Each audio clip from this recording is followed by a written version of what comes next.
Vamos a hablar de la semiología respiratoria. Semiología respiratoria era de la parte. Silencio, por favor, si pueden atender para poder continuar. Y puedan entender y después no se desesperen otra vez. Este no entra en la P1, pero sí entra en la P2. Acuérdense que ustedes tienen práctica y tienen teoría, ¿sí? No va a entrar para la P2 solo para el examen final, ¿sí? Entonces, cuando así tenemos de repente tiempo, voy a tratar de acelerar algunas cosas. Antes de las 10 no les voy a soltar, ¿sí? Ok. Pero después las 10 de bien programado puede ser en alguna ocasión. Entonces, vamos a hablar de la semiología respiratoria. Y para hablar de la semiología respiratoria, yo tengo que entender de la anatomía. En realidad, cuando yo hablo de semiología, para poder interpretar todo, tengo que entender de anatomía, tengo que entender de fisiología.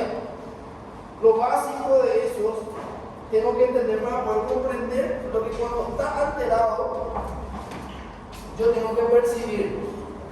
Con respecto a la semiología, lo primero que ustedes tienen que hacer es reconocer lo que está normal. Porque si no reconocen lo que está normal, todas las personas que vengan a consultar con ustedes van a estar enfermos. Y cuando realmente estén enfermos, ustedes no van a poder distinguir entre la gravedad. Entonces, primero hay que saber lo que es normal. Y después ir a saber lo que está normal. ¿Sí? Saber lo que es normal es muy sencillo, porque te va con una persona que está sana, ¿verdad? Entonces, normalmente los que son estudiantes de medicina, si tienen novios o novias, pueden practicar por ello. Y si estudian medicina los dos practican juntos, mejor todavía. Y la semiología es normal. Y después ven lo que está alterado. Ahora, si está alterado uno de ustedes, ese ya es un problema. Pero no ocurre mucho. Entonces, para el estudio del tórax, nosotros dividimos al tórax en tres partes, la cara anterior, la cara posterior y las caras laterales, ¿sí? Entonces, entonces vamos a decir que hay un tórax, solo esquemáticamente hay un tórax anterior, un tórax posterior y un tórax lateral. Entonces yo tengo que distinguir ciertas estructuras anatómicas para poder dividir. Por eso, la clavícula es una estructura muy importante, porque lo que está arriba de la clavícula es supraclavicular y lo que está por debajo de la clavícula es infraclavicular. Supra arriba, infra abajo. ¿Sí? Solo va a la parte anatomía rueda. Entonces, esa es una estructura interesante en la parte anterior. En la parte anterior también tenemos la región mamaria, que es justamente donde se encuentra el pecho, se encuentra la mama. Y la región intercostal es entre las costillas. Esto vamos a ir aumentando más a medida que va pasando. La parte posterior, así como tenemos una región supraclavicular, ahí tenemos como referencia la espina, la de la escápula. Entonces, supraespinal lo que está arriba y abajo es infraespinal. Y la zona donde está la escápula se llama zona escapular. Y entre las escápulas es interescapular. Bueno, vamos avanzando más. Región anterior. Ya habíamos conocido la clavícula y hay otra estructura que tenemos que conocer bien, que es el esternón, ¿sí? Que tiene un mango y una punta o ápices, ¿verdad? Y muy importante el tema de encontrar el manubrio, porque ahí tenemos el famoso ángulo, ¿cómo se llama el ángulo de Lewis?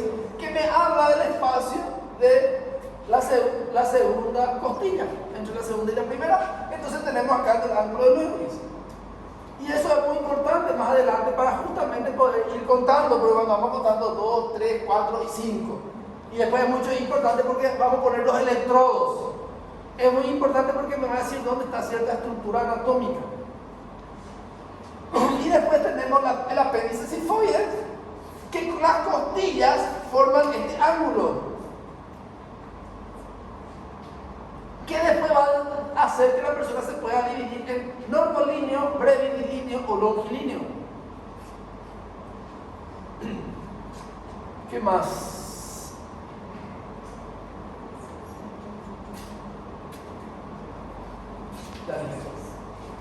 Entonces, sigamos quitando. Y esto sí tienen que saber también.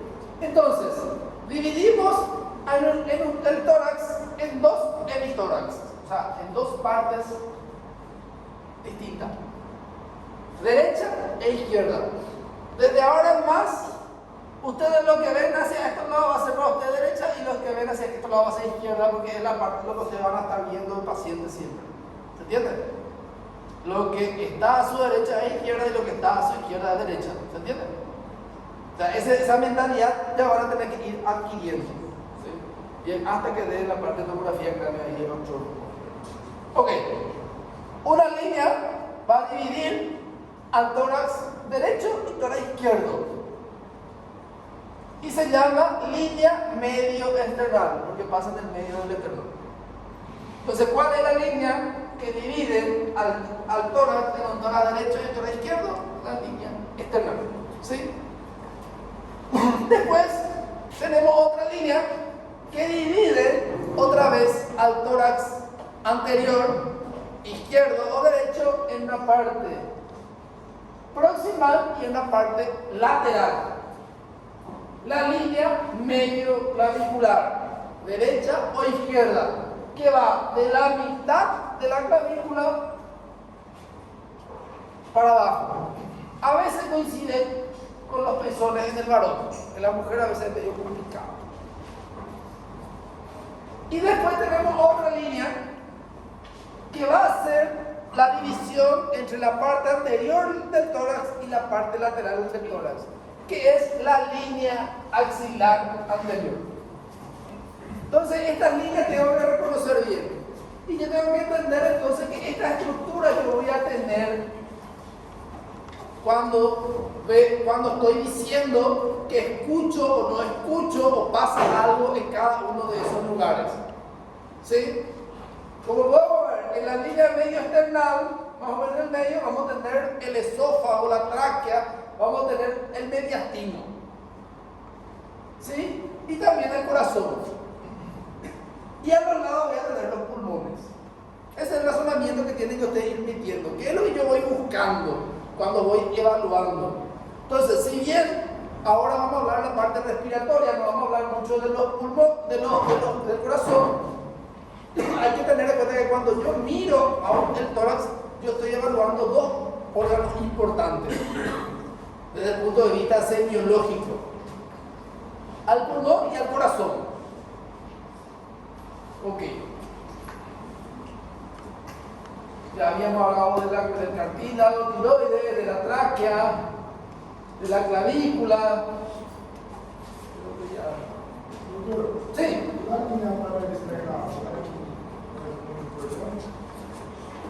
Sí, todavía no digo eso. La línea parasternal, lo único que me dice, hay una otra línea que pasa en el medio del esternón, pasa entre el medio del esternón y lateral al esternón.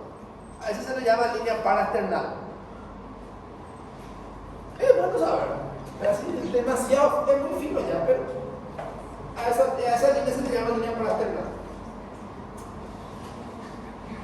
Algo bien fácil. La región lateral del tórax. 3 líneas. Una línea ustedes ya conocían, la línea axilar anterior. Si existe la línea axilar anterior, quiere decir que hay una línea axilar posterior. Y entre las dos de esas líneas hay una línea axilar media. Esto es muy importante para el tema de la colocación de los electrodos, que después vamos a ir viendo. Por eso es importante la línea axilar anterior y línea axilar media. Porque B5 y B6 se ponen B5 en línea axilar anterior y B6 en la línea axilar media. Pero después, algo exageradamente así importante, todavía no hay para que ustedes se memoricen. Y lo que encontramos ahí mayormente es pulmón, ¿verdad? Lo que encontramos detrás de eso. Entonces, esas 3 líneas. Nada muy complejo ahí. Si ya conocen el anterior, ya sabemos bien, lateral y posterior es muy similar. Entonces, tenemos una línea en la parte posterior que divide el tórax en el lado derecho e izquierdo, así también como el anterior. Y lo divide en derecho e izquierdo. Y esa línea se llama línea vertebral, que pasa por el medio de la vértebra. dorsal. Y ya habíamos conocido la línea axilar posterior y una línea que pasa entre el medio de la línea axilar anterior y la vertebral es la línea escapular que pasa por el borde interno de la escápula. Muy interesante conocer el tema de la escápula, porque la escápula me va a orientar incluso para hacer toracocentesis. ¿Sí? Cuando demos técnica quirúrgica, tienen que poder reconocer la escápula. ¿Sí? Ok. Entonces, solo para ver también las estructuras que nosotros vamos a encontrar, ¿verdad? A nivel pulmón, prácticamente el pulmón abarca la gran parte del tórax. Y esto es lo que estuvo hablando el compañero de las demás líneas que estuvo hablando de la línea paraesternal. Existen otras líneas más, ¿verdad? La línea clavicular es lo que estuvimos hablando, que divide entonces lo que está arriba es supraclavicular y en la región supraclavicular, ¿qué es lo más importante? Hay dos situaciones, para agrupar tenemos dos estructuras importantes en la región supraclavicular. ¿Qué es lo que nos importa en la región supraclavicular del tórax? Paquete vascular nervioso, excelente. Después, ya dijimos uno. Otro muy importante. Así, yo una vez me acuerdo que le decía el nombre de cada arteria y cada vena y me aplazó porque tenía que decir paquete vascular nervioso. Decía el nombre y no decía de esa forma. Tráquea, no. Ya digo, vena arteria, nervio, ya dijimos. Olvidemos de todo lo que sea vena arteria, nervio y pasamos al siguiente capítulo. ¿Qué otra estructura? Y le voy a mostrar, por eso es que usted tiene que pensar gráficamente. Todo lo que ustedes ven en Dr. House no es ni 5% de lo que ustedes van a maquinar ahora.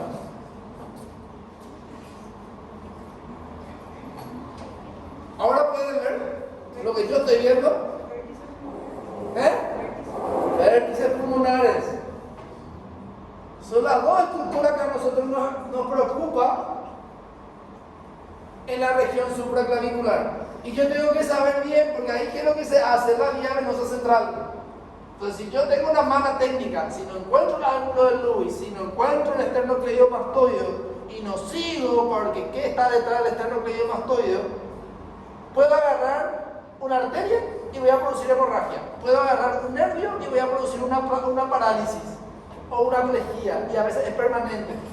O puedo agarrar el pulmón y voy a producir un neumotórax o un enfisema. ¿Se entiende? De ahí la importancia que usted tiene que reconocer desde ahora esta estructura. Y cuando hablamos de la parte del tumor, existen ciertos tumores que pueden estar localizados también en esa región, y cuando están localizados en esa región es el peor tumor que puede estar. Averigüen de qué tumor estamos hablando. Normalmente suelen ser metastásicos incluso, y tienen un nombre específico. Le voy a preguntar, pero es importante contestar. Entonces, la línea esternal es la que pasa al lado del esternón, de los dos lados. Entonces tenemos dos líneas externas.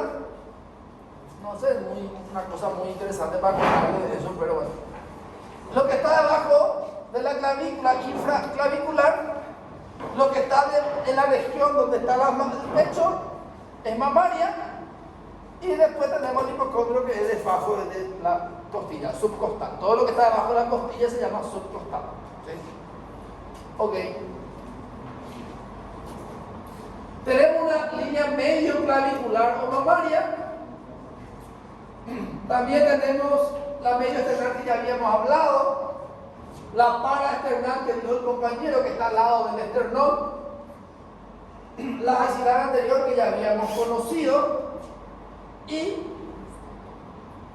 el tema de la sexta costilla y del reborde costal. ¿Por qué es importante reconocer la sexta costilla y el reborde costal?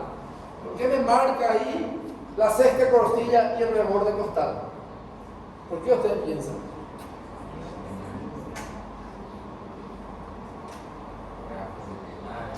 No. ¿Qué vas a drenar ahí? ¿Qué vas a drenar ahí? Acá hay pulmón. ¿Están pensando bien? Bueno, la parte posterior, supraescapular, infraescapular, ¿sí? La línea vertebral, la línea paravertebral. Tenemos una región infraescapular, la línea medioescapular, la axilar anterior, y acá solo me muestro la línea de la duodécima, y esto es lo que divide al tórax posterior en estas regiones: supraescapular e infraescapular. Entonces la parte posterior se divide en supraescapular, escapular y infraescapular. La parte si vamos de arriba para abajo, ¿sí? La parte anterior es supraespinal, infraespinal y mamaria. Ok. Es una pregunta fácil, que si te pregunto ya no soy fácil ya. Entonces, eso es la parte lateral para poder otra vez recordarlo: axilar anterior, axilar posterior, línea media. Entonces, esto se divide solo en dos situaciones: axilar e infraaxilar. La sexta costilla, otra vez, que me muestra que es muy importante, y lo demás. Adrián. La delegada tiene el puntaje de los que no vinieron a la corrección. Entonces,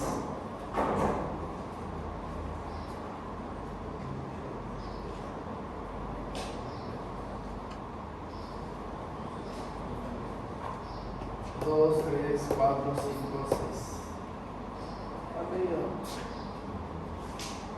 Solo me muestra la parte anatómica, me muestra los órganos internos. Podemos ver entonces que la aorta va hacia atrás, ¿verdad?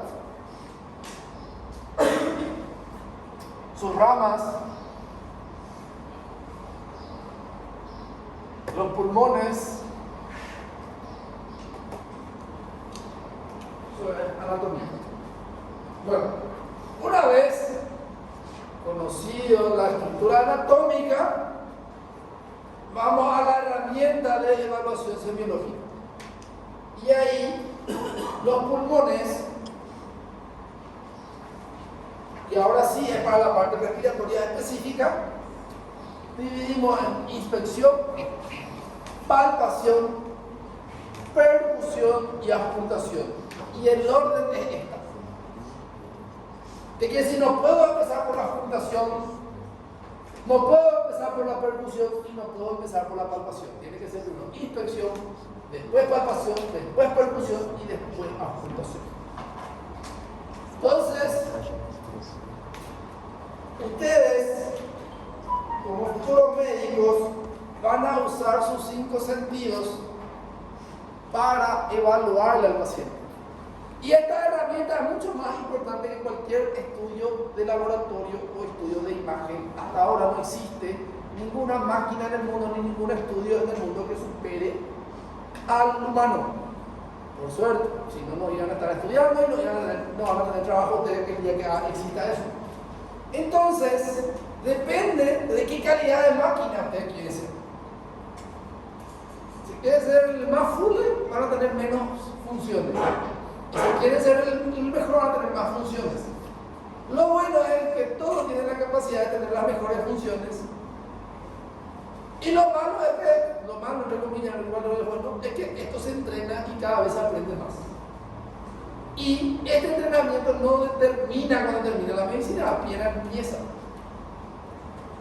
Y este es el momento que ustedes tienen que saber la teoría y la práctica. Ahora es 50-50. Antes era 100% teoría, ahora es 50-50. 2 años es 50 y 50. Y después, directamente, tiene que. Si usted ahora sabe la práctica y la teoría bien, y ya sabe bien, después la práctica le va a enseñar muchas cosas. Pero si no, se van a estancar por el camino. y van a perder mucho tiempo. Entonces, inspección es lo que vemos. Palpación es lo que tocamos. Percusión es lo que hacemos, igual que el tambor ahí, no va a decir mal el efecto de la percusión. Y auscultación es lo que escuchamos. ¿Sí? Entonces, ustedes ahora tienen la obligación ya, desde ahora en más, a tener el estetoscopio. Porque si no, ¿cómo van a auscultar? Loquitos. ¿Sí? Entonces, sí, antes hacía eso, pero correr riesgo de infectarte nomás, o de infectarle al otro. Por eso no se usa eso, pero se pueden hacerlo. Solo que el que le va a enseñar no le va a enseñar de esta forma. Hoy en día ya no le van a enseñar, pero se puede. Me decía una basada en lo que hay, a veces ocurre también. No está mal aprender, pero medio complicado. Poner de repente el oído por alguien que tiene herpes y justo en el oído tener una meningitis y chao. Complicado. Pero se puede, antes se hacía, a veces da gusto, a veces no. Ok, bueno. Entonces, tienen que tener sus materiales personales por el tema de higiene y todo. ¿Para qué? Bueno, esto no entré yo directamente a la parte de poner el descargo acá, porque si no iba a mezclar todo. Porque en realidad, en la historia clínica, primero está el aparato cardiovascular y después está la parte respiratoria, en la historia clínica. Pero si yo le hacía así, la parte cardio es muy larga, y si le separaba, pues no iban a tener la secuencia de razonamiento. Entonces, en la inspección, tiene que haber una condición para la exploración, ¿sí? Que es lo que estábamos hablando. En una habitación suficientemente iluminada, esto es lo ideal, se van a ver de repente que nos vamos a poner esto que dice la literatura, ¿verdad? Una temperatura adecuada, ¿sí? Porque si la persona tiene frío va a ser muy difícil para que se quede, para que yo le vaya, y si tiene mucho calor va a estar sudando y también va a ser muy difícil que se no me quede bien y sea una buena exploración. Entonces lo ideal es que esté en un ambiente iluminado con buena temperatura, ¿sí? Esto es para la exploración. Las condiciones de la exploración. Y es lo que yo siempre veo. Por eso que poner que yo estoy evaluando el tórax en algo público, tipo Instagram, Facebook, es muy complicado.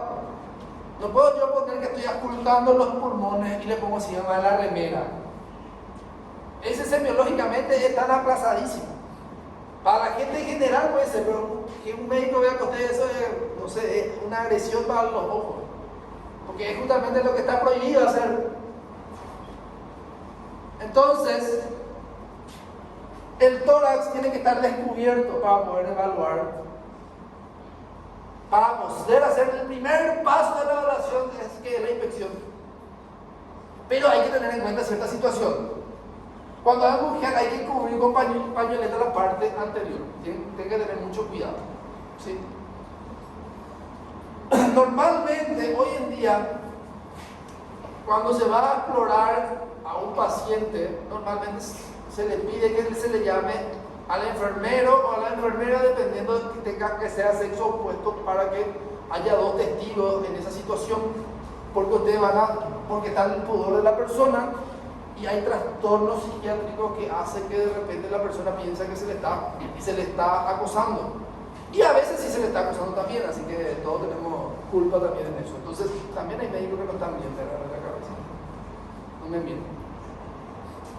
Entonces, por esa situación, hay que cubrir, y lo ideal es tener algún acompañante en ese momento que pueda ver. Por ejemplo, cuando es menor de edad, ahí es más complicado, se llama varón o mujer. Entonces, lo ideal es esa forma. Entonces, tengan mucho en cuenta eso para su práctica profesional. Parece una estupidez, pero esa simple acción puede hacer que ustedes pierdan su registro. De preferencia, el paciente sentado al principio, ¿sí? De preferencia.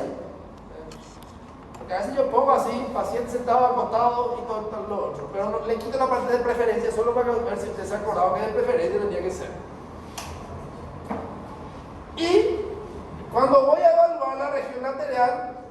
pongo por detrás del paciente. Vení por acá.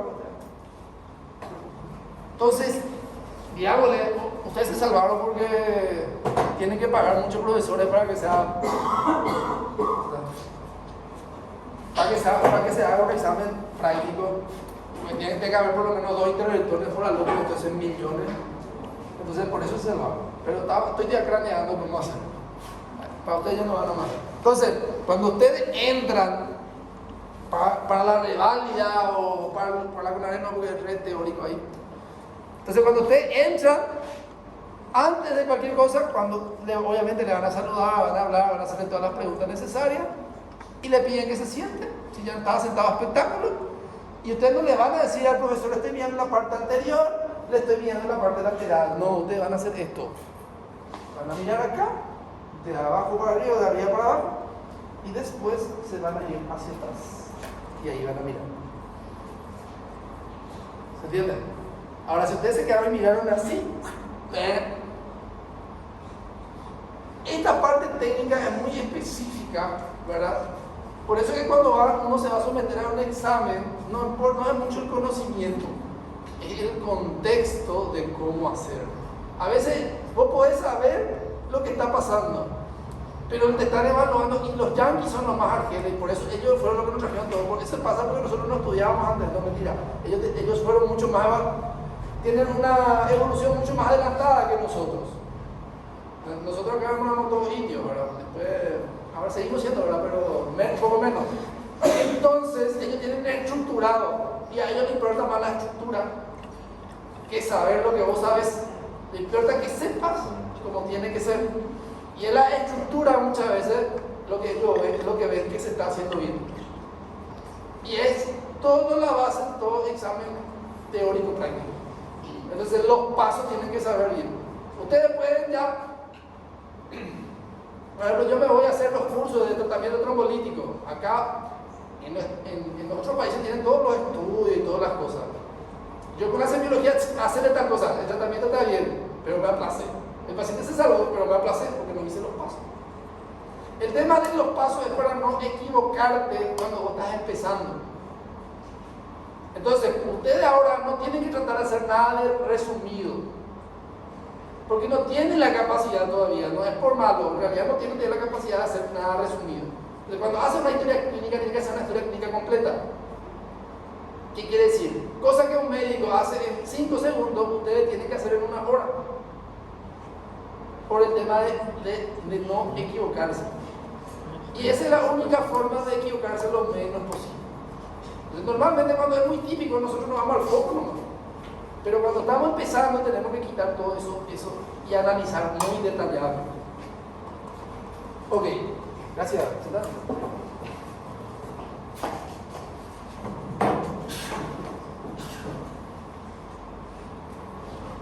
Ok.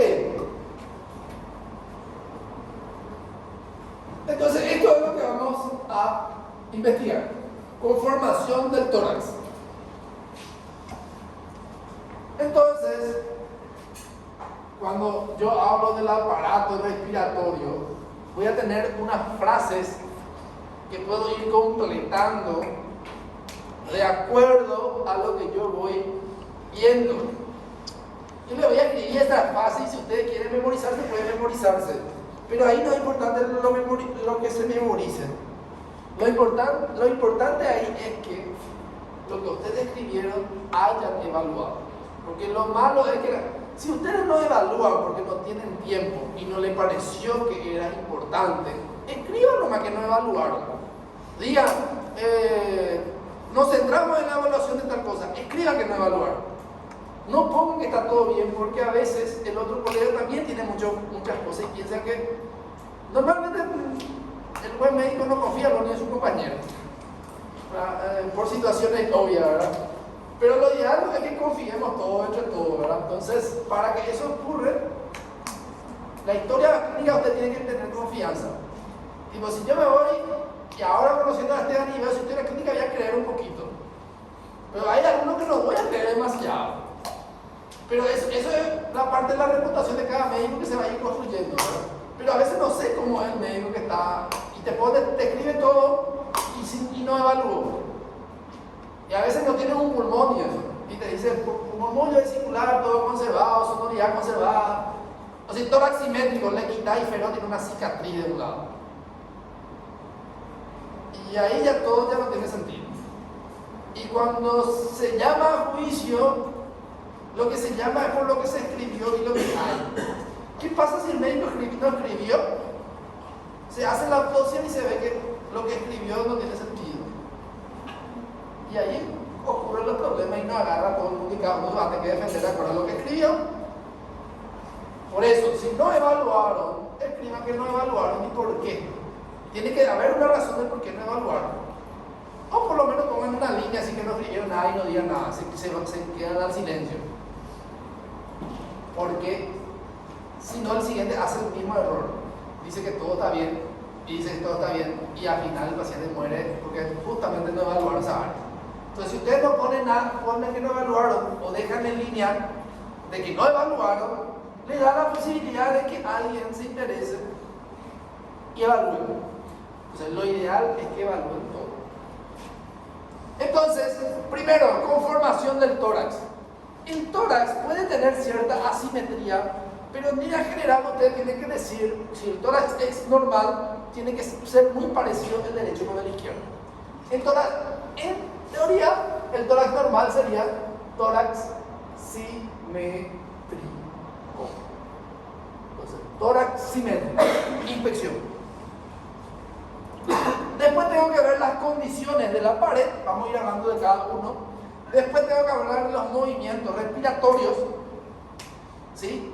Y para eso tengo que conocer los tipos de respiración, que es diferente la respiración de una mujer, es diferente la respiración de un hombre y es diferente la respiración de un niño, ¿sí? Y eso es muy importante, porque la respiración me va a hablar de muchas patologías, y no solo patologías pulmonares, y me va a hablar del estado general de la persona. Y acuérdense, después de la historia clínica, o sea, en la historia clínica, nosotros cuando terminamos el resumen semiológico, lo primero que pongo en el examen físico son signos vitales, ¿sí?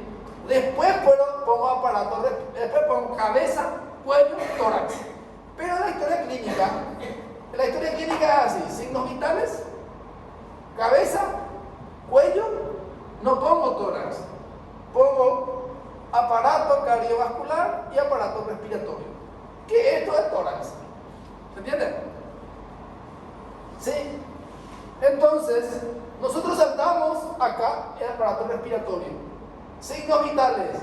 En el signo vital, yo ya pongo frecuencia cardíaca, o en realidad tiene que ser pulso, ¿verdad? Porque la frecuencia cardíaca tengo que poner acá.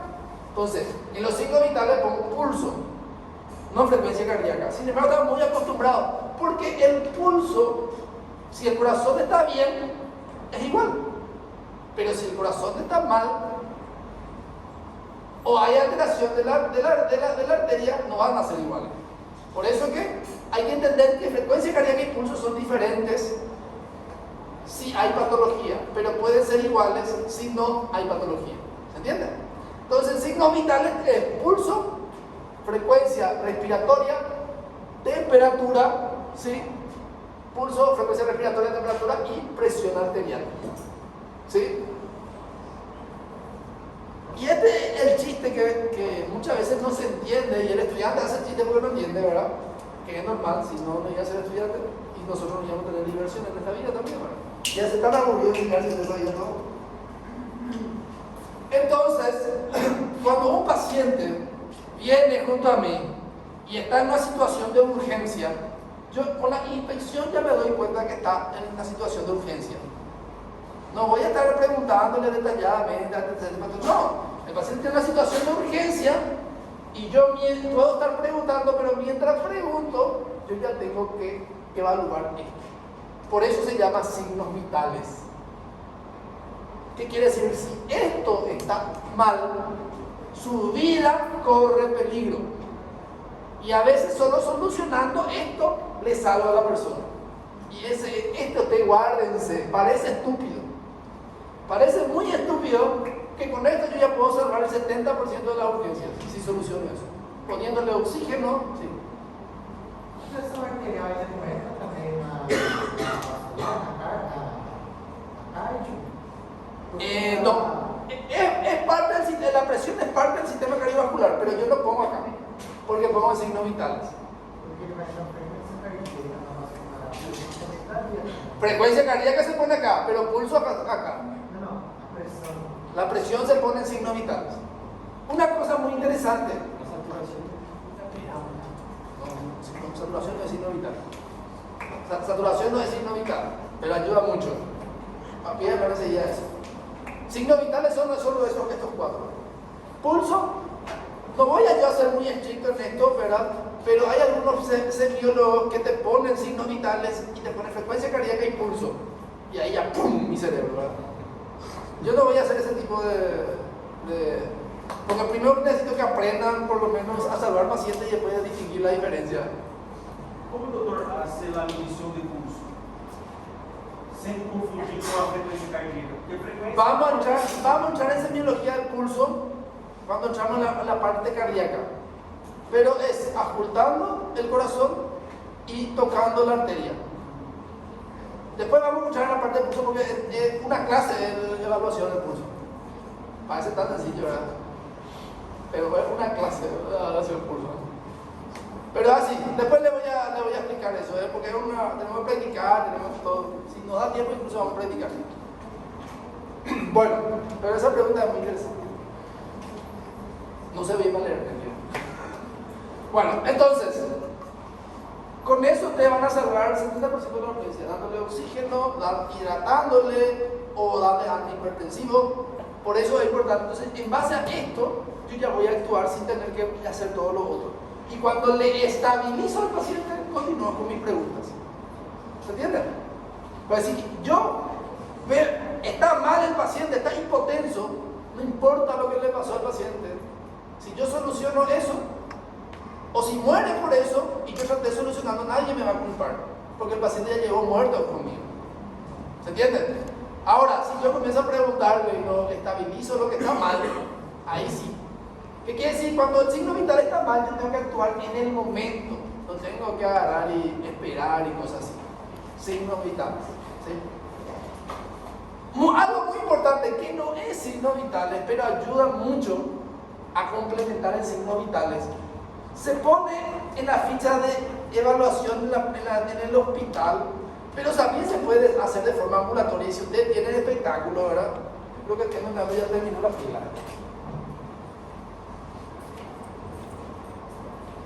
Normalmente tengo. Esa yo recibí la de mi no tengo compartido. Este es un aparato muy interesante que ustedes tienen que tener. No es obligatorio porque no es semiología, pero el saturómetro vos le pones en el dedo y te envía cuánto está saturando, cuánta oxigenación tiene en las arterias, sin tener que hacer una gasometría. Y aparte de eso, ya me da la frecuencia cardíaca, pero esa frecuencia cardíaca puede no estar bien, porque en realidad lo que me da es la frecuencia del pulso. El pulso es lo que ya me da con esto, pero a veces puede no ser tan fidedigno, entonces no se crea demasiado. Satura muy bien. 77 es mi frecuencia cardíaca, igual hablando con ustedes, igual poniéndome nervioso, igual no llegó así. Y una saturación de 97. La saturación normal de una persona normal suele ser de 96 para arriba. Cuando el paciente tiene enfermedad por una obstructiva crónica puede ser un poco menos y ser normal para esa persona, o sea, tolerable para esa persona. Pero la saturación tiene que ser mayor a 96. Una medida que pueden saber, yo no le voy a preguntar eso ahora, no va con el caso, pero eso es muy importante porque la saturación de oxígeno me va a decir el estado general del paciente. Si el paciente no está saturando, quiere decir que le falta oxígeno por alguna razón. Y algo muy importante, que no es signo vital, pero es muy importante, es la glicemia capilar. Si el paciente está con hipoglicemia y yo no le doy glucosa, el paciente va a morir o va a dañar su cerebro definitivamente. Obviamente la glicemia capilar, eso normalmente lo hace el paramédico si está en una ambulancia o dentro del hospital. nadie hace dentro de la casa, pero puede haber signos indirectos. Si yo pienso que la persona tiene hipoglicemia, le tengo que dar azúcar.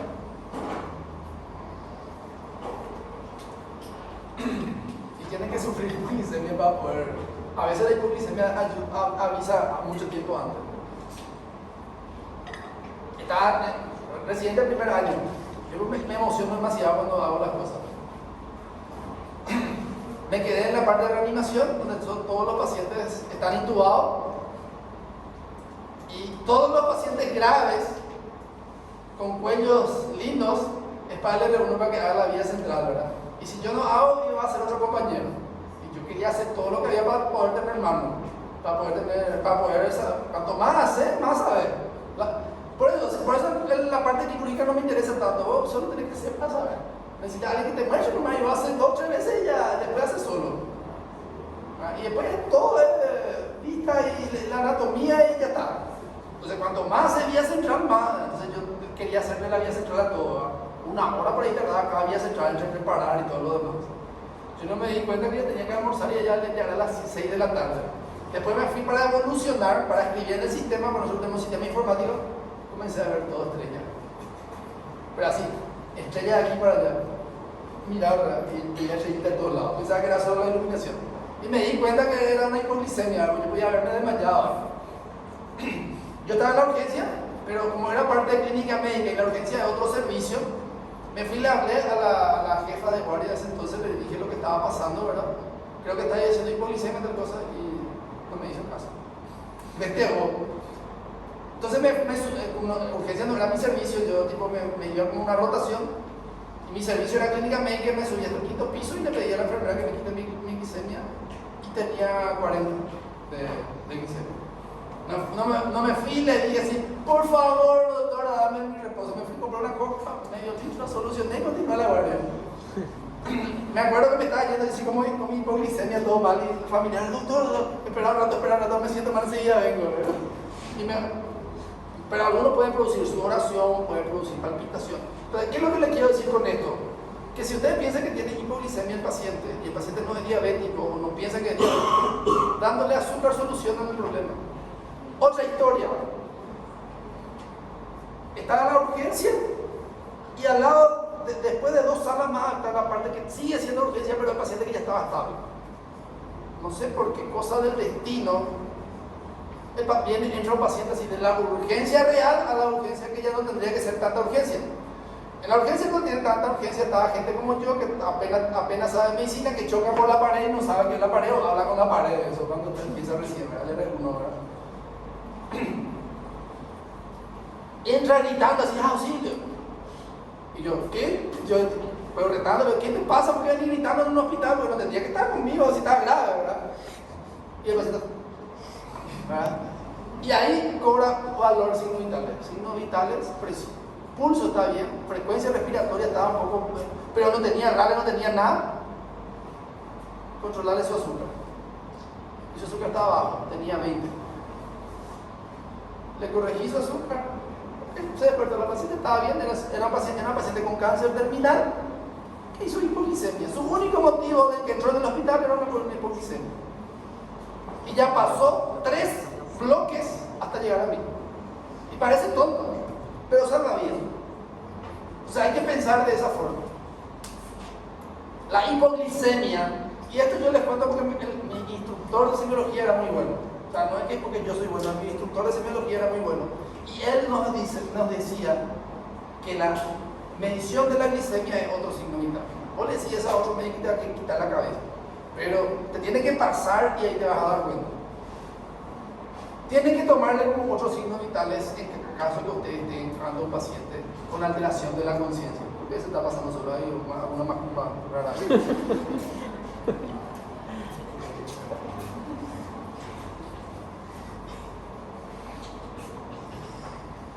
Los fantasmas no te persiguen si no tenés culpa.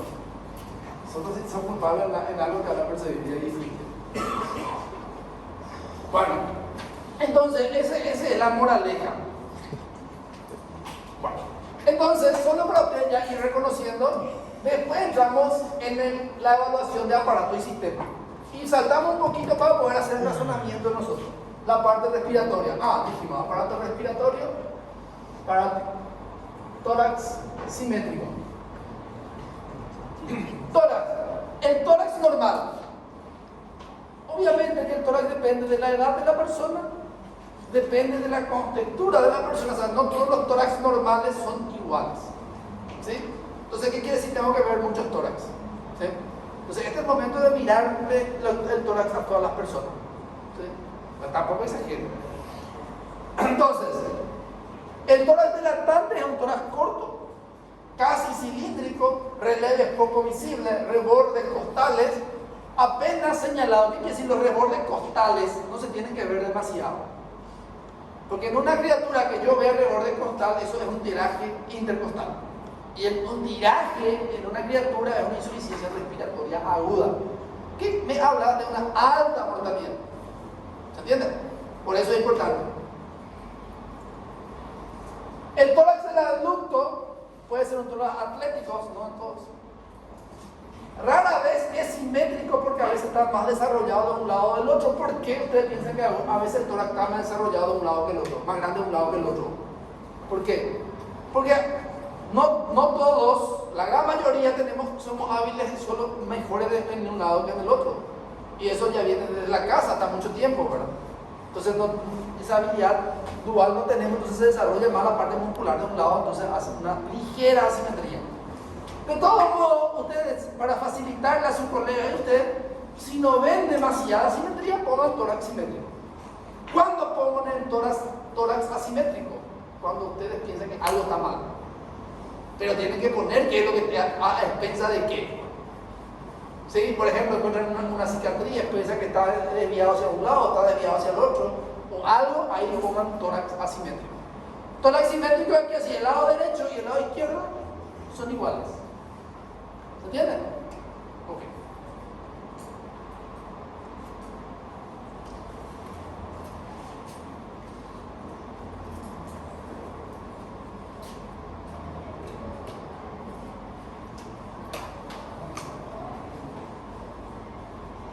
Entonces, debajo de la clavícula es prominente hasta la altura del apéndice sigmoide, donde hay una depresión ligera en la región external. El espacio intercostal inferiores son los únicos visibles, o sea, el espacio intercostal de abajo son los únicos visibles, que son más anchos adelante que atrás, ¿sí? Por justamente la configuración que hace el costillo. A partir de los 50 años se redondea más, el diámetro antero-posterior aumenta, aparece la cifosis fisiológica, que quiere decir de repente está un poco más inclinado, la columna dorsal se acorta por ensanchamiento de las vértebras y las costillas se aproximan. Mucha teoría para ustedes acá, solo para que ustedes puedan entender que el tórax del lactante es diferente, que el tórax del adulto mayor es diferente, y de los que tienen mayor de 50 años puede tener ciertas variaciones. No hay mucho que preguntar ahí. Este sería un tórax simétrico, como estuvimos viendo, debajo de la clavícula es prominente, se aplana la parte debajo donde está el apéndice y también a nivel external. La parte posterior, tórax normal, visión anterior y posterior.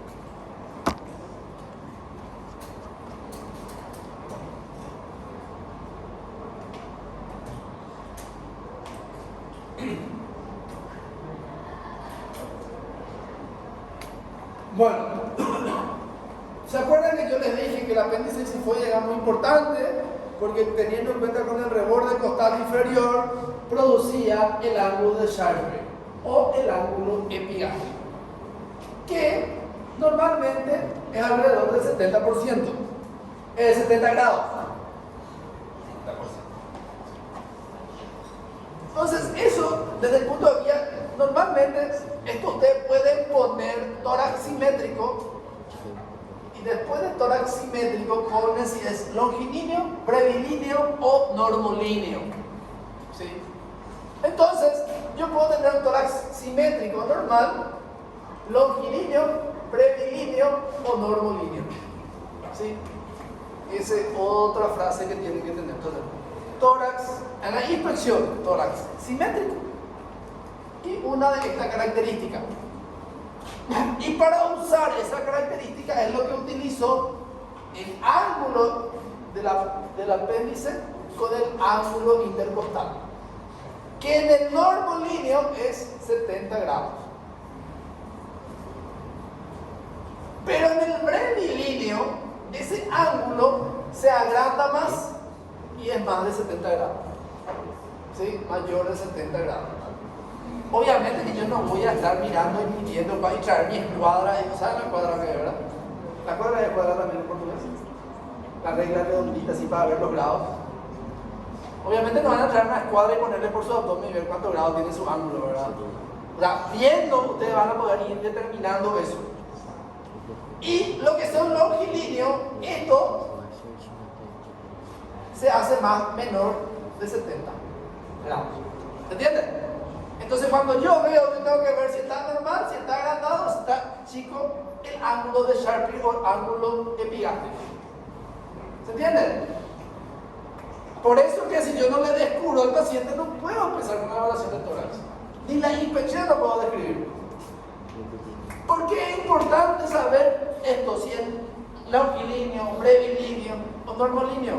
Porque ciertas patologías pueden estar relacionadas a ese biotipo. ¿Qué quiere decir? Esa persona con biotipo puede tener predisposiciones a ciertas patologías más frecuentes que el otro biotipo. ¿Se entiende?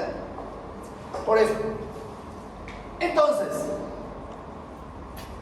vamos a empezar. Longilíneo, desarrollo físico moderado, particularidades, ligero aplanamiento antero-posterior en las regiones infraclavicular y mamaria, alargamiento vertical y ángulo epigástrico agudo.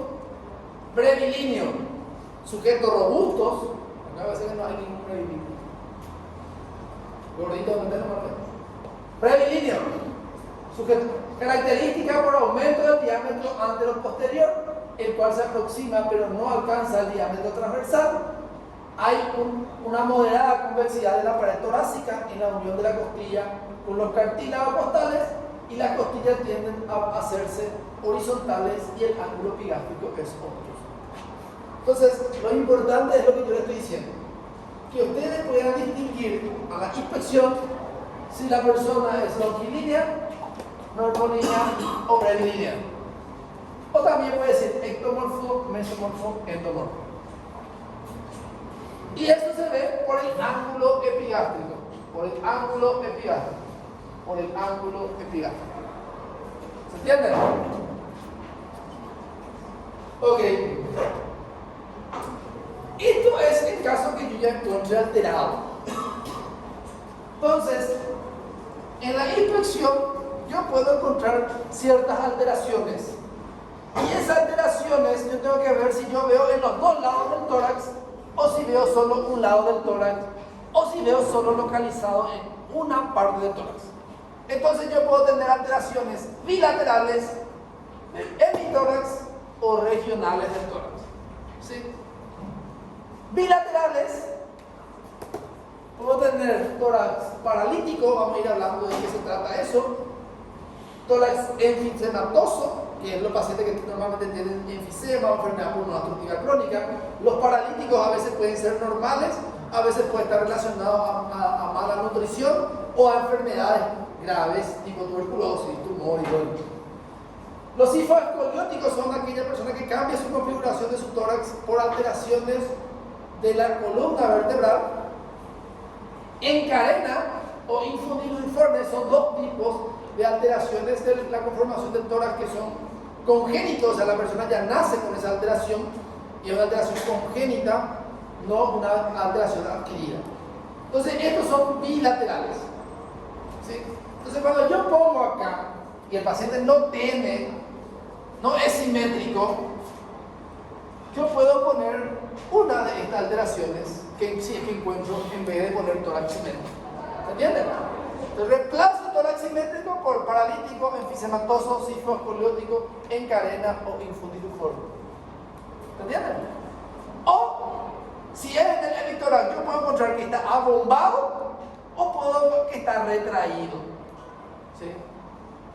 Y vamos a hablar en cada situación, qué situación está bombado y en qué situación está retraído. Regionales. ¿Qué quiere decir? No todo el tórax, sino una parte del tórax está bombado o una parte del tórax está retraída. Entonces yo tengo que poner, obviamente, si es la mitad yo pongo hemitórax y si es bilateral yo pongo bilateral. Lo que me complica un poco para escribir es si yo le conozco la anatomía regional, porque yo tengo que poner dónde está bombado, dónde está. Si es en el supraclavicular, en la región infraclavicular, en la región mamaria, o en la parte posterior, si es en la región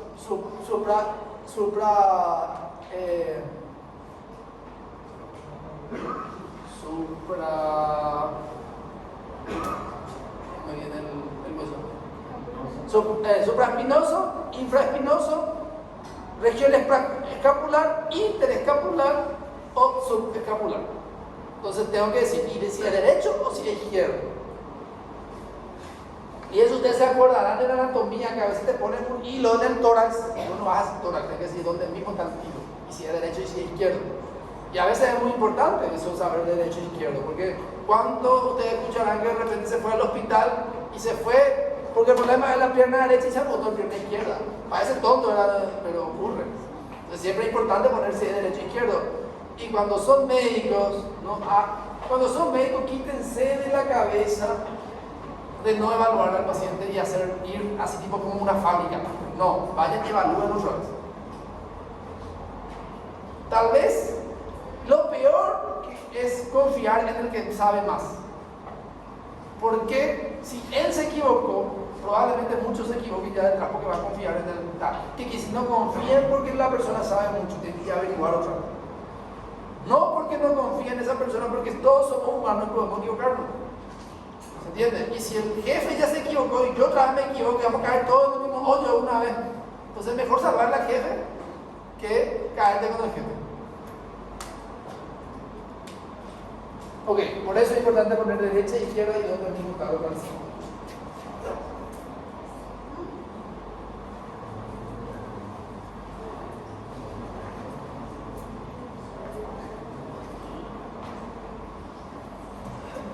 Bueno, vamos a hablar de las deformidades. Tórax paralítico, físico o plano. ¿En qué situaciones puedo encontrar eso? ¿Y cómo es? Entonces, normalmente lo que yo me voy a preguntar es ¿en qué situaciones vemos este tipo de cosas? Si es normal o si no es normal. Eso es lo que yo le voy a preguntar. La parte así muy estructural de agarrar y que me describan y todas esas cosas, eso es para que ustedes entiendan. Yo no les voy a preguntar, no tiene valor semiológico así muy sustancial. Entonces, un alargamiento del diámetro vertical y reducción del diámetro anteroposterior con el cuello largo y la laringe prominente, clavícula prominente, costilla oblicua, espacios intercostales anchos, ángulo epigástrico más agudo, fosa supraespinosa e infraespinosa muy acentuada y escápula saliente. Entonces, ¿qué quiere decir? Es como un longilíneo, pero se ve mucho más la estructura ósea. ¿Entiendes? Como si fuera una persona que está muy delgada, en realidad es una persona muy delgada. ¿Se entiende? A eso se le llama tórax paralítico. A veces el tórax paralítico puede ser normal. ¿Cómo yo sé si es normal o no? Obviamente el paciente no se tendría que estar quejando de nada respiratorio o nada patológico, o no tiene que tener relación con esa característica. Y yo le pregunto si siempre fue así o si comenzó a perder de peso y cosas así. Debería poder distinguir eso. Entonces, significado puede ser congénito o puede ser adquirido. Congénito se observa en sujetos sin enfermedad respiratoria. Adquirido, signo de enfermedad crónica avanzada como cáncer, tuberculosis y otra enfermedad que se consuma al paciente. Y esto entonces sería un tórax paralítico o tórax físico. ¿Ves? El diámetro entre la costilla se ve bien marcado. ¿Se acuerdan que solo se tenía que ver abajo, no todo arriba? ¿Sí? Mire la escápula. Hay personas que nacen con esta contextura y es normal, pero la gran mayoría hay que pensar que puede ser una patología. Entonces, conformación de tórax bilateral. El tórax enfisematoso o también conocido como tórax escotero. Esto van a ver mucho. Tienen que ver mucho. Entonces, forma globosa, disminución del diámetro vertical con acentuación del ándero posterior, puede exceder el diámetro transversal, y que si es un tórax que es más ancho de adelante para atrás, de atrás para adelante, no tanto con la parte horizontal, casi se iguala con la parte horizontal. Costillas superiores casi horizontales en la parte inferior, la menor oblicuidad costal da como resultado el ángulo pigástrico obtuso. El esternón ocupa generalmente el mismo plano de la costilla, que quiere decir no hay ese hundimiento que suele tener, o sea, sale el esternón un poquito más, y el ángulo del lobis con frecuencia está acentuado. Hay depresiones supraclaviculares e infraclaviculares borradas, existen acentuación de la convexidad normal de la columna dorsal, y su significado es paciente con enfisema o enfermedad pulmonar obstructiva crónica. O enfisema tiene este tipo de conformación de tórax. Solo para poder entender desde el punto de vista radiológico lo que vamos a encontrar si le hacemos una radiografía de este tipo de paciente, es un paciente que va a tener un aumento de diámetro antero-posterior a diferencia de la transversal, y en la radiografía yo voy a ver una radiografía muy hipodensa, o sea, muy negra, si quieren hablar de forma más coloquial. Voy a ver el corazón que está más aplastado, más achicado. A esto se le conoce como corazón en gota, que es característico de los pacientes enfisematosos. Voy a ver los ángulos diafragmáticos bien marcados, ¿sí? Y como una cúpula diafragmática. Entonces, ¿por qué yo veo esto así de negro? Porque las tramas alveolares están todas rotas y acá solo hay más aire que trama pulmonar. ¿Se entiende? Entonces, cuando yo veo negro en la radiografía es aire. Cuando yo veo blanco, es algo sólido o líquido. ¿Se entiende? Ese es lo que tienen que ustedes saber en su mente desde ahora en más. Radiografía muy sencillo. Negro, aire. Blanco, líquido o algo sólido. Fin de la historia. Facilísimo. Que ahí no me quiero que hay pulmón acá, vaso. Bueno. Ok, seguimos. El tórax enfisematoso, visión por delante. Ven un tórax, aumento de diámetro antero posterior, y a veces pensamos que es una persona muy robusta, pero en realidad es un problema pulmonar, ¿verdad? La misma cosa. ¿Ven? El esternón está casi pegado con la costilla. ¿Se acuerdan que tenía que hundirse?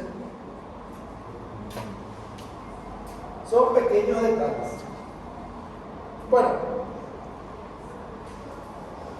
Después, el tórax sifo-escoliótico. Acá hablamos de alteración de la... Esto también van a ver mucho. Y normalmente se ve más en personas adultas. Se puede ver también en criaturas, pero además se ve más en personas adultas. Entonces, hay deformación relacionada con incurvaciones anómalas de la columna. Acá el problema es la columna, ¿sí? Entonces, la persona puede tener sifosis, lordosis o escoliosis.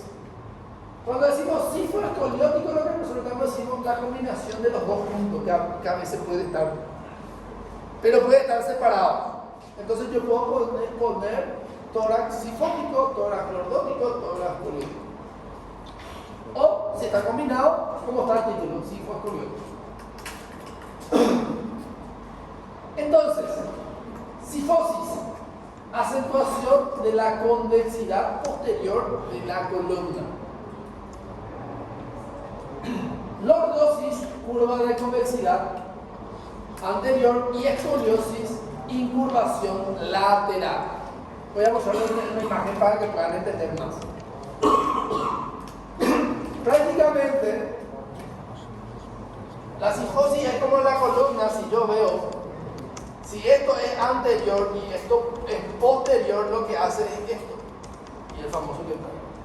¿Sí? Y la lordosis es cuando yo veo en la parte posterior, todo en la parte posterior, y veo la columna y está desviada. ¿Entiendes? Entonces, después voy a mostrar la imagen para no perdernos el hilo. Entonces, cifoescoliosis, asociación entre cifosis y escoliosis. Normalmente la cifosis y escoliosis suelen estar asociados, por eso es lo que se llama así. Entonces, la curva de la costilla toma una disposición particular como consecuencia de la rotación de las vértebras. O sea, las vértebras se rotan y por eso rotan. La cifoescoliosis puede ser constitucional o secundaria a raquitismo, mal de Pot y osteomalacia. Ustedes saben lo que es el mal de Pot. ¿Escucharon ya alguna vez el mal de Pot? ¿En qué situación se ve el mal de Pot? En una patología. Tuberculosis, o sea, abscesos oxifluentes en las vértebras. A eso se llama mal de Pot, que es de la tuberculosis. Ok. Significado. La deformidad cifoescológica ocasiona cambio posicional del corazón, grandes vasos y alteraciones funcionales respiratorias que predisponen a enfisema y insuficiencia cardíaca. ¿Qué quiere decir? Estos pacientes que por alguna enfermedad de la columna o alteración de posturales, incluso puede ser posturales, esta persona tiene mayor predisposición a tener problemas respiratorios y cardíacos porque cambia toda la configuración de su anatomía, de sus órganos internos. Entonces, esto es lo que traté de explicarle. Una columna normal, una columna con escoliosis, que quiere decir que sobresale, una columna con cifosis y una columna con lordosis.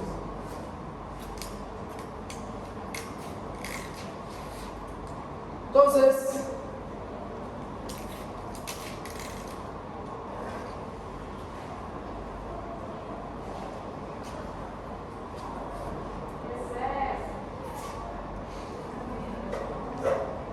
falta 30 minutos. ¿Querés 15 minutos y volver 15 minutos?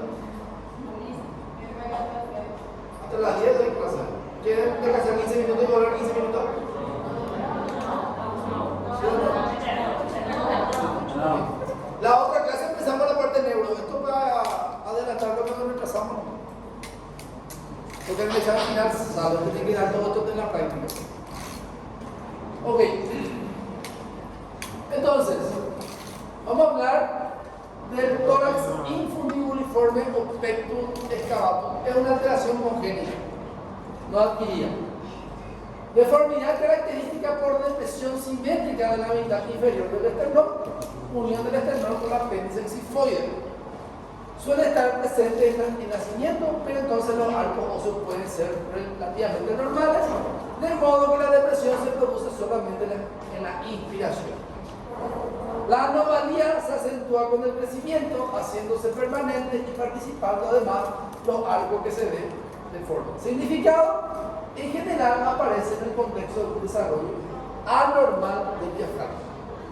Entonces, desarrollo anormal del diafragma en un nacimiento. Y esto entonces es el tórax infundibuliforme o pectus excavatum. Esa es la característica, por eso tiene su nombre. Que tem essa parte do esternão para fora. El tema es que el diafragma no se desarrolla bien. Recuerda que el diafragma se estaba desviado a toda esa parte. Entonces es como si fuera que con el desarrollo se queda cerca del diafragma y no se desarrolla como para que esté lejos. Y hace que el tórax tenga esa información. Por eso que es congénito, no es que tiene una enfermedad adquirida. Nació mal. A veces no sé si está bien, pero mi discriminativo de la medicina me cuesta.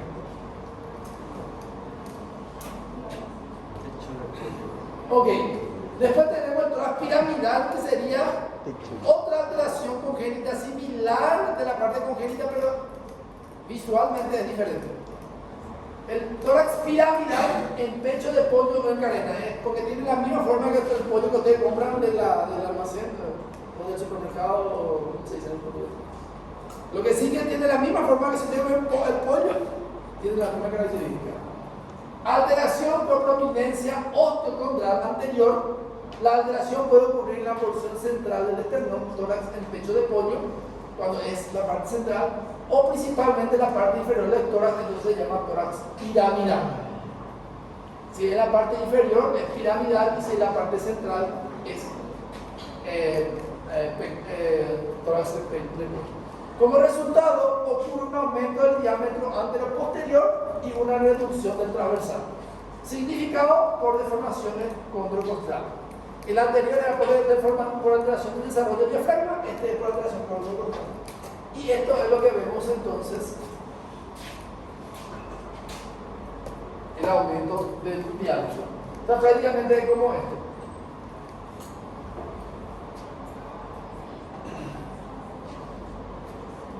Por eso el tema del pecho de pollo. Ese es solo un repaso, entonces nosotros podemos tener un tórax simétrico, ¿sí? Longilíneo, normolíneo, brevilíneo, o un tórax alterado bilateralmente, enfisematoso, cisfoscoleótico, pecto excavatum, pecto perinatum.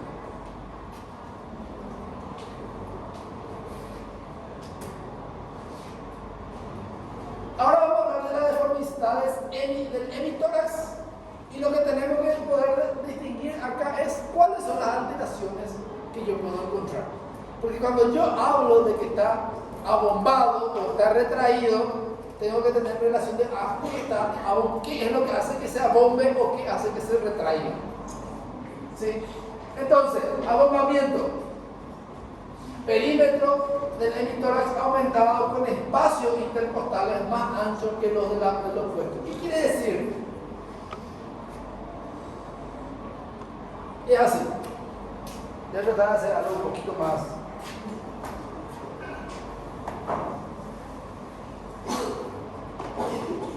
Digámosle,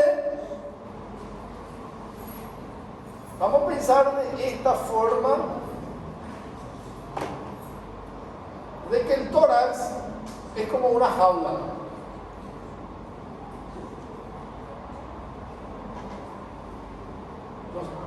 Yo le enseñé a Mender a dibujar. Por eso si encuentra alguna similitud es por eso, ¿no? Entonces, ya saben por qué hice medicina y no arte plástica. Si no, ya está como Leonardo da Vinci y compañía. Entonces, ¿qué pasa? ¿En qué situaciones yo voy a encontrar abombamiento? Cuando haya algo que está expandiendo en el tórax y haga que esto se abra. Entonces, ¿qué va a pasar con el espacio intercostal? Va a aumentar. Entonces, si mi espacio intercostal está aumentado y este lado está un poco más agrandado y este no está tan aumentado como eso, entonces hablo de un abombamiento de la mitad del tórax. Y lo que yo tengo que interpretar es qué es lo que está aumentando ahí dentro del tórax. O qué es lo que hace que el tórax se expanda y aumente su espacio intercostal. Entonces, perímetro del hemitórax aumentado con espacios intercostales más anchos que los del lado opuesto. Entonces va a ser esto. Entonces, ¿qué va a pasar con mi clavícula y del lado del otro lado? Toda la parte del otro va a llevar hacia el otro lado. Porque normalmente tengo que quedar así. Si aumenta acá va a ser esto. ¿Se entiende? Ok. El hombro del lado correspondiente ligeramente elevado y la columna vertebral incurvada con la convexidad hacia el mismo lado. La convexidad, ¿qué es esto? Entonces causa hidrotórax líquido, ¿sí? Por eso se llama hidrotórax. Neumotórax, aire. ¿Sí? Distensión supletónica unilateral, que algo haga que se extienda esa parte. ¿Sí? Entonces, lo más importante es que ustedes puedan distinguir que está abombado y que haya un aumento del espacio intercostal. Retracción, diámetro del lado correspondiente está disminuido espacio intercostal son más estrechos que el lado sano, el hombro está más abajo y la columna vertebral desviada con la convexidad hacia el lado retraído. Las causas, ¿qué quiere decir? Acá el problema es que algo hace que traiga hacia adelante y produce todo lo contrario. Disminuye más el espacio intercostal, ¿sí? Y el tórax parece más aplastado. Entonces, atelectasia pulmonar total, ¿qué quiere decir? Todo el pulmón de un lado colapsó. A eso se llama atelectasia, ¿sí? Plaquipleuritis, ¿qué quiere decir? La pleura se engrosó y se retrajo y entonces hizo que el pulmón también se vaya un poquito, pero no colapsó. Ahí el problema es la pleura. Actinomycosis y cáncer. ¿Qué es una actinomycosis? Lo que hace es que también produce fibrosis y entonces lleva. Y el cáncer, la misma cosa, puede hacer que retraiga esa parte de la mitad del cuerpo. ¿Sí? Entonces, cuando hablamos de localizado, la gran mayoría son los mismos, pero no es en todo el tórax y en un lugar solo específico. Entonces, cuando hablamos de la deformidad regional, también hablamos de abombamiento y retracciones. Por procesos diversos de las partes blandas, cuando es abombamiento puede ocurrir por un hematoma, ¿sí? O por alguna tumoración, o por otras situaciones, esqueleto torácico, grandes vasos y órganos abdominales. Casos de colección líquida enquistada de la pleura, empiema, tumores mediastínicos, pleuropulmonares y quiste hiatídico. Retracciones. Son menos frecuentes las retracciones unilaterales, pero la causa más frecuente son la tuberculosis y la esclerosis pulmonar.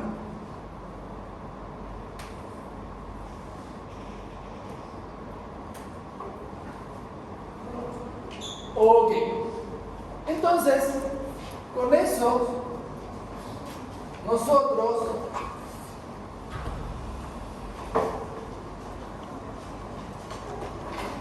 prácticamente hablamos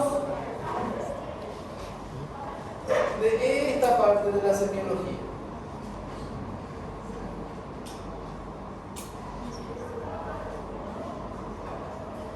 Conformación del tórax. Entonces, si yo no tengo ninguna alteración, voy a tener un tórax simétrico, normolíneo, berrilíneo o longilíneo. Y si tengo alguna alteración, voy a decir si es bilateral, yo ya puedo darle nombre. O si es unilateral, retracción o abombamiento. O si es localizado, retracción o abombamiento, ¿en qué región? Yo puedo no darle todavía diagnóstico médico. Yo lo único que voy a decir, encuentro que está abombado, que está retraído. ¿Se entiende? O tengo una característica de un tórax, sin dar diagnóstico. Pero al final eso me va a orientar al diagnóstico. Ahora voy a seguir con la parte de inspección y voy a hablar de la condición del tórax. Yo solo estaba hablando de la conformación y su simetría. ¿Sí? Si era normal o no era normal. ¿Cuáles son los tórax normales y cuáles son los tórax anormales? Eso tienen que saber. Ahora vamos a hablar de las condiciones de la pared del tórax. Sigue siendo la inspección. Todo lo que yo voy viendo.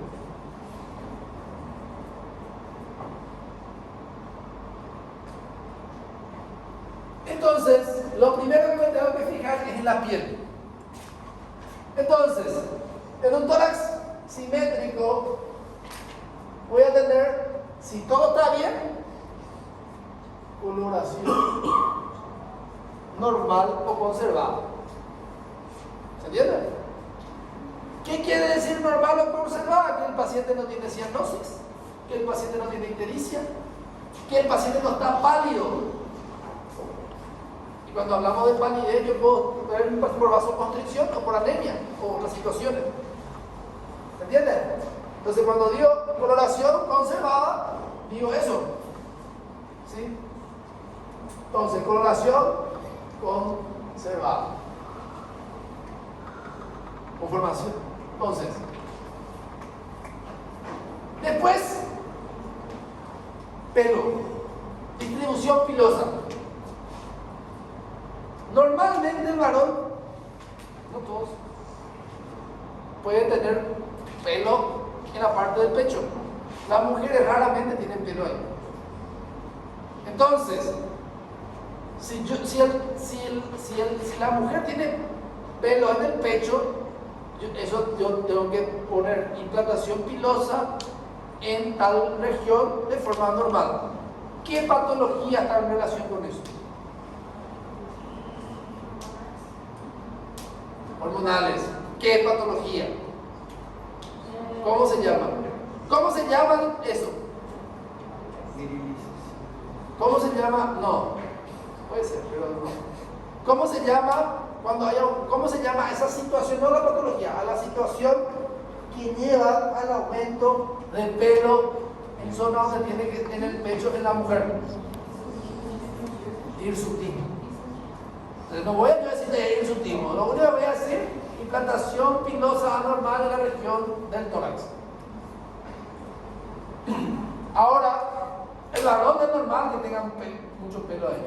No hay mucha alteración ahí. A nosotros no tenemos mucho, es más complicado. Pero sí o sí va a encontrar unos pelitos ahí flotando. Pero la mujer, lo que de repente crea mucha importancia de eso. Entonces, distribución pilosa de acuerdo a edad y sexo. ¿Por qué se pone de acuerdo a edad y sexo? Porque no es normal que las criaturas tengan pelo en el pecho. También puede tener entonces un hirsutismo. Entonces, coloración conservada. Después, distribución pilosa de acuerdo a edad y sexo. ¿Sí? Después, yo tengo que ver si tiene estrías o cicatrices. Lo normal es sin estrías ni cicatrices. Después tengo que ver qué pasa. Cicatrices pueden haber cuando tuvo alguna herida, alguna cirugía, ¿se entiende? Y estrías, ¿en qué situaciones puede tener estrías? ¿En qué situaciones podemos ver estrías violáceas? Bueno, ya le estoy dando todos los temas de exámenes.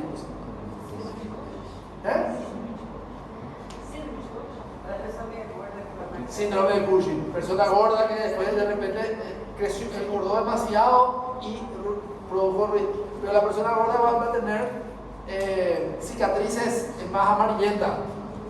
Esa es la diferencia también. Entonces, podemos encontrar entonces estrías. Circulación venosa colaterales. ¿Qué quiere decir? Que yo pueda ver muchas venas. Eso no es normal que yo vea muchas venas en la parte del tórax.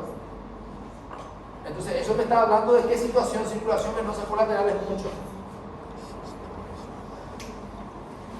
Una alteración que está haciendo que la sangre no llegue al corazón y se distribuya por todo el tórax.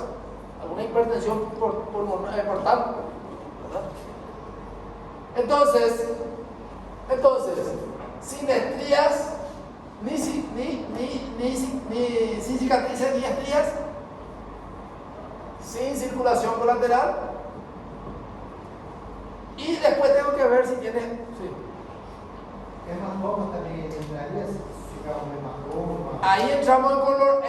Cuando hablamos de hematoma, hablamos de tórax asimétrico a expensa de tumoración, ¿dónde? Decoloración, depende del tiempo de la evolución del hematoma. Puede ser amarillento, puede ser verde, puede ser azulado. ¿Se entiende? Entonces, después tengo que ver si hay fístula.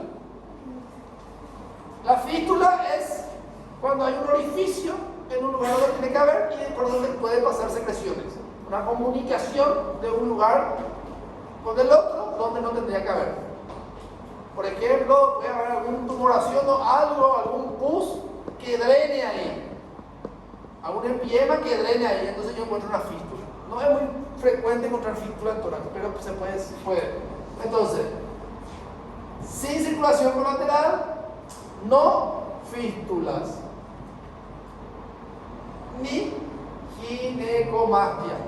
Esto, a diferencia de la mujer, el hirsutismo del varón, es lo que cobra importancia. Porque el varón no tendría que por qué tener pechos grandes. Si tiene pecho grande, quiere decir que algo hormonal también está ocurriendo, que es lo contrario de la mujer. Que al principio la mujer tiene más testosterona, mayor pelo, y el varón que tiene más estrógeno, mayor pecho. ¿Sí? Entonces, esto es primera y segunda parte de una inspección. Todo el seno.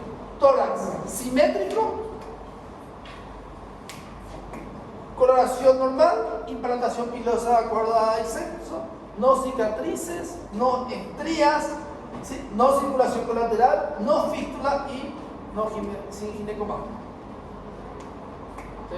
Ahí ustedes ya descartaron muchísimas cosas, solo con la observación. Y todavía no terminamos de inspeccionar al paciente.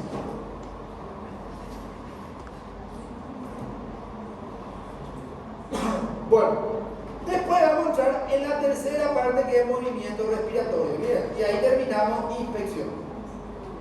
O sea, hoy aprendieron a inspeccionar un tórax. Si no aprendieron, vayan a estudiar. Movimiento respiratorio. Vamos a ver los tipos de respiración, la amplitud, y estos tipos de movimientos respiratorios van a tener que ir a ver en el hospital los alterados. Eso sí es complicado yo mostrarles, tiene que ser la práctica. Yo le puedo hablar de la teoría, pero usted tiene que ver la práctica. No tengo yo acá forma de mostrar. Creo que nuestro maniquí no hace este tipo de alteraciones respiratorias. Tenemos que ver un maniquí que haga la alteración respiratoria. Bueno, pero voy a hacer mi esfuerzo. Siempre trato de hacer mi esfuerzo, pero a veces no sé por la hora.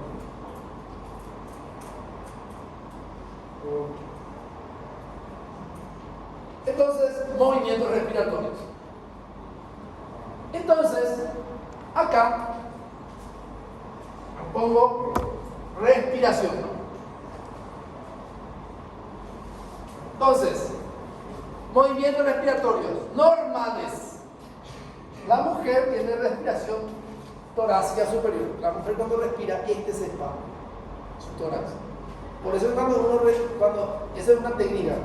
Cuando uno controla el pulso, usted está controlando el pulso y ya puede mirarle el tórax, cuántas veces se expande. Y ahí yo estoy controlando cuánto tiene la frecuencia respiratoria. Y estoy controlando dos signos vitales al mismo tiempo. Obviamente que primero tengo que saber controlar bien, porque si no va a contar dos es medio complicado. Pero con el tiempo se acostumbra. Bueno, entonces, la respiración normal de la mujer es torácica. Si no tiene respiración torácica, algo está pasando, algo no está bien. El varón es costo abdominal, es poco de la costilla y la parte del abdomen. Entonces, al varón, cuando usted quiere ver su frecuencia respiratoria, mire en la panza. Acuérdense de la panza del cerebro. Si le digo eso, porque le voy a quitar el examen por eso. Y el niño tiene una respiración como el varón, pero es más abdominal. Entonces a la criatura hay que verle el abdomen. Y se acuerda cuando yo le dije que cuando había retracciones en el tórax del niño, siempre es malo, porque no tendría que haber eso en el niño. Entonces la respiración de ellos es abdominal. ¿Se entiende? Eso es muy importante de saber. Y la frecuencia respiratoria, si bien yo no voy a poner una cosa que me olvidé de decir anteriormente, en la historia clínica no ponga redundancia. Si ya escribieron en algún lado, ahí que se quede. No vayan repitiendo. Frecuencia respiratoria es demasiado aburrido leer una historia así. Y cansa muchísimo. Si el signo vital usted ya presenta frecuencia respiratoria, no necesita poner acá en la parte respiratoria la frecuencia respiratoria. ¿Se entiende? Porque allá ya está. Fin de la historia. No va a cambiar allá, acá o va a cambiar. ¿Para qué van a poner dos veces? Para volver a leer, espacio burro es el médico, creo que tiene que leer dos veces.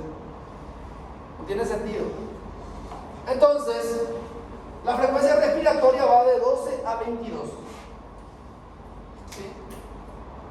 Entonces, yo lo que voy a poner acá, si es varón, respiración torácica superior.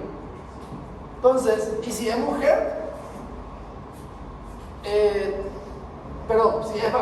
si es mujer, torácica superior, si es varón, costo abdominal, y si es niño, abdominal. Entonces, mi descripción completa, y esta es la frase que yo le dije que le iba a dar para que ustedes ya escriban. Pero eso quiere decir que ustedes miraron y así, no hay que escribir de memoria. Entonces, tórax simétrico, normolíneo, rectilíneo, o bradilinio, coloración en la piel conservada, implantación pilosa de acuerdo a edad y sexo, no hay cicatrices, no hay estrías, no hay circulación bilateral, no hay ginecomastia, no hay fístula. Respiración torácica, tórax abdominal o abdominal. Fin de la inspección. La frecuencia respiratoria, cuando el paciente está respirando menos o está respirando más, siempre va a lucir mal. ¿Qué quiere decir? Voy a ver un paciente que para mí impresiona estar mal. ¿Se entiende? Nunca va a estar bien. ¿Por qué? Porque la frecuencia respiratoria me habla de que está entrando y saliendo aire, oxígeno. Si no me entra mucho o no me sale todo lo que tiene que salir, voy a tener déficit de oxígeno o exceso de dióxido de carbono. En términos médicos, a eso se llama insuficiencia respiratoria. Que si es algo que no estaba ocurriendo y ocurre de golpe, se llama insuficiencia respiratoria aguda. Y la insuficiencia respiratoria aguda es de alta mortalidad y es indicación de solucionar rápido el problema si no tiene que irse a Puti o si no se va con San Pedro. Si tiene suerte. Si no, o si tiene otra religión, con Buda y Alá. Ok. Alteraciones del movimiento respiratorio. Tenemos que ver si es del tipo respiratorio o de la frecuencia respiratoria. ¿Qué es lo que yo? Si yo tengo menor a 12, yo voy a decir que el paciente está taquipneico.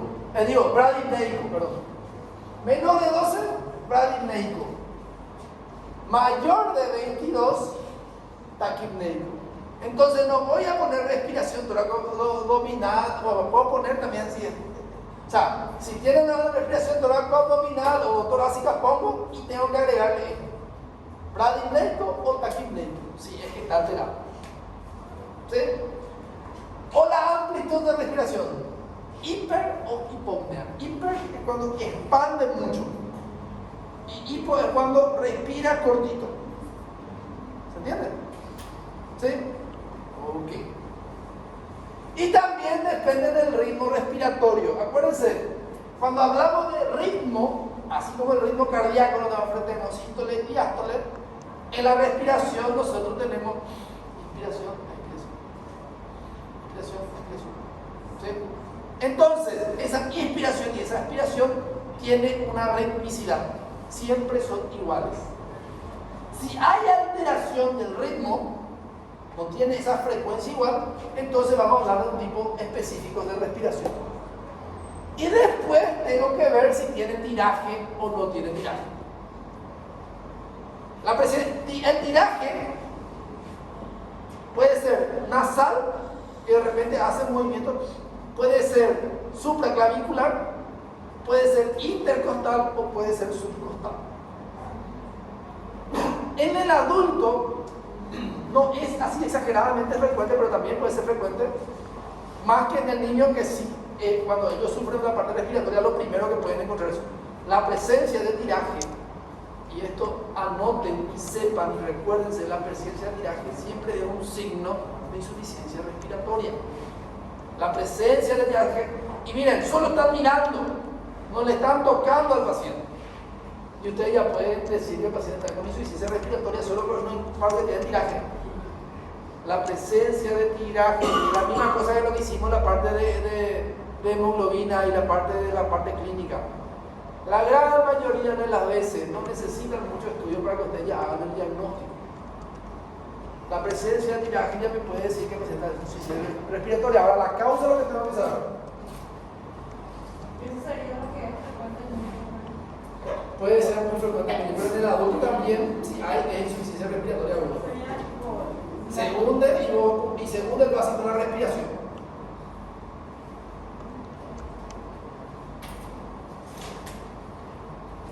No les pongo mucho video porque mis clases son de la parte de semiología, no tenemos demasiado poco tiempo y si les pongo grabaciones no vamos a tener nunca.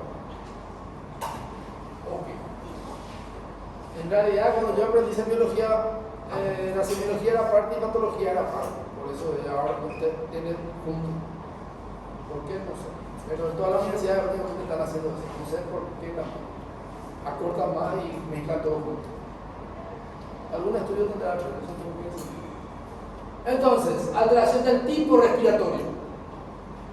Entonces, exageración del tipo respiratorio en la mujer, ¿qué quiere decir? La respiración torácica normal, muy exagerada, por disminución o supresión del movimiento diafragmático, parálisis diafragmática. Cuando hay parálisis diafragmática, la mujer puede agarrar y aumentar su respiración torácica. Exageración del tipo abdominal en el hombre, en afecciones dolorosas de los órganos torácicos. O sea, comienza a respirar más porque el tórax no puede expandir. Pleuritis, fracturas costales, neuralgia intercostal y pleuritis. Inversión del tipo respiratorio. ¿Qué quiere decir? Que en vez de respirar, la mujer en vez de tener una respiración torácica tiene una respiración abdominal. Y el hombre en vez de tener abdominal tiene torácica. Esto se llama inversión del tipo respiratorio. A la cual, cuando hay una alteración de eso y es muy constante, vamos a hablarle de respiración paradójica. La respiración paradójica es una situación gravísima de insuficiencia respiratoria que puede llevar a un paro respiratorio y una muerte. Es un paciente súper grave. Van a ver lo que está grave. Con respecto a la frecuencia, entonces, del tipo, hablamos de exacerbación o cambio en inversión de la respiración. Cuando hablamos de la frecuencia, taquipnia, afectación que produce disnea con aumento de la frecuencia mayor de 2 y bradisnea menos 12 en caso previo al colapso respiratorio, puede ser por una obstrucción o un asma. ¿Qué quiere decir? Que el paciente está respirando muy lento, me está diciendo que el paciente está por dejar de respirar.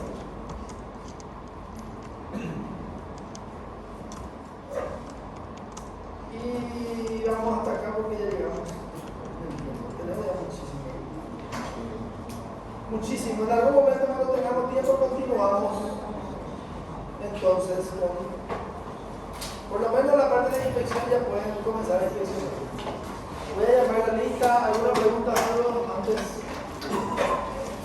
de que finalicemos?